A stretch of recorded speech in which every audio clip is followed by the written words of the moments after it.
So, Thomas Tuchel has announced England's World Cup squad, and honestly, it is safe to say that there are some curveballs in there. There are some names in here that have completely thrown me. I mean, some I absolutely love, and some I just have no clue what's happened at all, like many of you lot as well. Without further ado, we're going to break it down, starting off by trying to shine a little bit of a positive light. Let's go through the selection. I think it's safe to say England's number one isn't changing anytime soon. Tournament Pickford is weirdly different gravy. Always seems to turn up for England. Safe hands, big personality, and loads of experience. Then you've got Dean Henderson. Really solid season from him. A confident keeper, good shot stopper, and finally feels like he's rebuilt his career after things did seem to stall a little bit for him. And last but not least, you've got James Trafford. Young but massively talented. Tuchel clearly sees him as part of England's future, rather than just trying to make up the numbers. Moving on then to the defenders, you've got Dan Burn, massive unit, literally, proper old school defender, wins headers, strong physically, and gives you versatility. Moving on to Mark Gahey, very different type of defender as compared to Dan Burn. Very calm, doesn't always get the headlines, but reads the game really well. The next option is one of the fullbacks, and that is going to be Reece James. If fit, unbelievable. The issue has never been about his ability. It's always been keeping him available. Then moving on to Aston Villa's Ezri Konsa. Quietly one of England's most reliable defenders, I think. Fast, composed and versatile. Speaking of fast, you've got Tino Livramento, another fullback as well. Big fan of him. Quick, energetic and gets forward really well. Nico O'Reilly then, probably one of the names that's surprised a couple of people, but I think he's had a decent season. Especially towards the end with City, of course, and Tuchel clearly sees big potential in him as well. I think another one that's caused a little bit of a surprise is Jarell Quansah of Bayer Leverkusen, young centre-half with a lot of upside, strong physically and comfortable on the ball as well. Now I do think Jed Spence is a bit of an interesting one and maybe could come with, sorry about the loud motorbike going past there, could come as a bit of a surprise. Pace for days and can absolutely fly down the flank. Defensively I'm just not too sure. When you consider what other options you could have had there, I do personally think, you know, putting my Arsenal bias aside, I do think that Spence is a little bit of an iffy one. And last but not least, we've got John Stones obviously as Man City, probably England's most important defender when fit, so calm on the ball and almost becomes another midfielder. Now let's get into those midfielders. We're going to start off with Elliot Anderson. I was really happy to see his name on there. One of the less flashy names but works incredibly hard, proper engine in the midfield. Then you've got Jude Bellingham, and let's be honest, this guy probably walked into the team just off his name alone. What he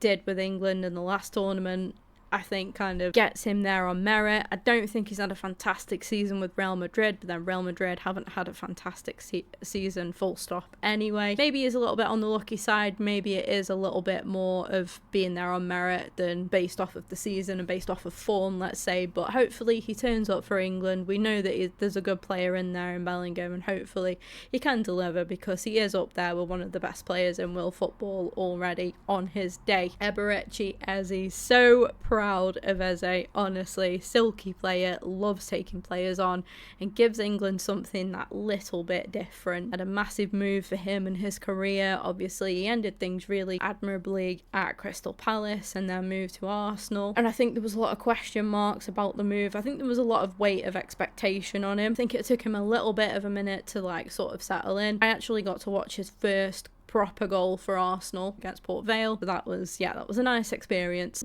for me. It was nice to see that live in the flesh. I've got a lot of love for Eze and I'm so glad that he's made it into the team. Scored some important goals for Arsenal this season as well, and yeah, been part of that title winning side. One that I think has raised many eyebrows is Jordan Henderson. Now, I did say I was trying to spin a sort of positive light on it. The only positivity I can give this call up is experience and leadership. I think Tuchel clearly wants personalities in the dressing room, but a lot of younger players in there, and maybe having Henderson there will help those players sort of, you know, mature and he'll help keep them at a level ground and help with, hopefully avoid any head loss. But I don't know, it's a risky one when you look at players that have missed out and players that could have gone in place of Henderson. It's really difficult to say, but at the same time, do you want to risk going into the tournament with loads of youth and lack of experience? I think he has tried to just initiate a little bit of balance there with youth and talent and older experienced players. Speaking of maturity though, despite being one of the younger players, I think Kobbie Mainoo has got a ridiculous amount of maturity for his age. Never seems flustered. I really like Kobbie Mainoo, and I'm really happy for him making it into the England team. Alongside him, you've got Declan Rice. What a workhorse he's been, often referred to as a horse, I think, for his ethic and just his ability to just run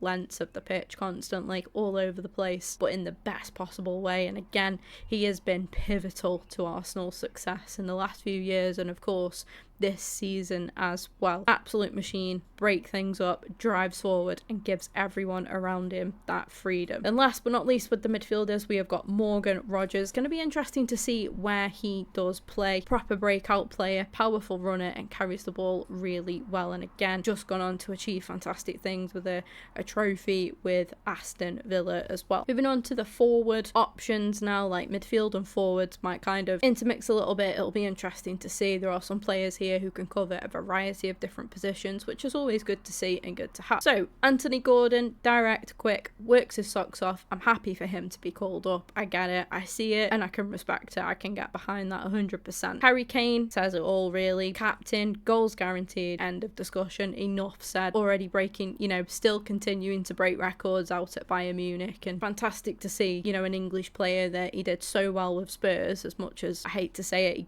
he did a fantastic job with Spurs. He carried that team on his back for season after season for a while. Then he got his big move to Bayern Munich where he could actually win some trophies, and he's gone on to do that. And again, I think when you're such a prolific goal scorer like Harry Kane, it's so difficult when you go abroad and you've got that fee to live up to, but Harry Kane's done it phenomenally and hopefully can continue to deliver that on the international stage. Moving back to my boys then, Arsenal, we've got Noni Madueke, a very exciting player, does like to take on defenders and he isn't afraid of trying things. Sometimes his end product isn't quite there, I'm not gonna lie. I don't think he's been one of our better signings, but I think he gets a lot of stick, and I think he gets more stick than what he actually deserves. I don't think he's a bad player. I think I like his drive to take players on and to have a go and to try something a little bit different. I think his end product sometimes lets him little bit down, and so does his decision making, but that could come all in good time with a bit of experience. And then we have got Marcus Rashford, gone out on loan Barcelona. Interesting one, because when Rashford is confident, he's absolutely terrifying. Remember the free kicks that he scored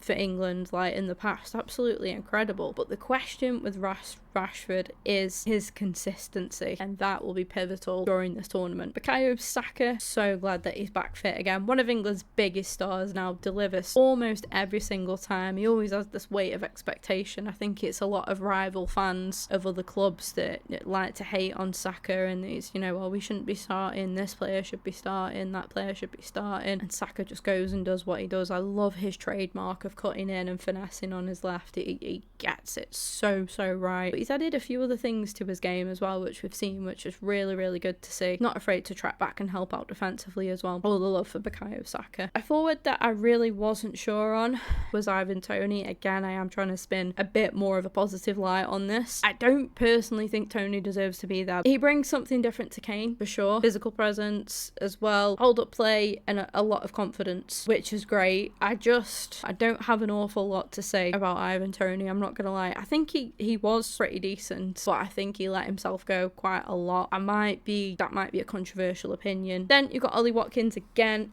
runs all day, causes defenders absolute nightmares. I'm happy with Watkins being selected. Obviously the back of that European trophy win for Aston Villa as well. Really good to have Rodgers and Watkins in the squad on the back of that, as the same as with Arsenal with the league. I think the Arsenal boys in there will be full of confidence, and that could prove like pretty pivotal. I do think straight away, looking at the squad, Tuchel seems to have gone for balance rather than just stacking big names. There's experience in there, younger players, energy, and players who fit systems rather than just reputation. But that being said, this has come to some big shocks when you look at some of the players that have been left out. I do think despite the obvious controversies, when you look at the England squad, there is ridiculous talent there. Kane, Bellingham, Rice, Saka. On paper, England have got the quality to go far. The big question is whether Tuchel can get all of those players clicking together, because we've said for years that England have talent and we've come so close. Can they finally go on and win something? Let me know down below who has Tuchel absolutely robbed here. What is your strongest starting 11? Would love to know that in the comment section down below, and give me your prediction right now. Where are England finishing at the World Cup? If you enjoyed the video, drop a like, subscribe, and if you're new, I'll catch you in the next one.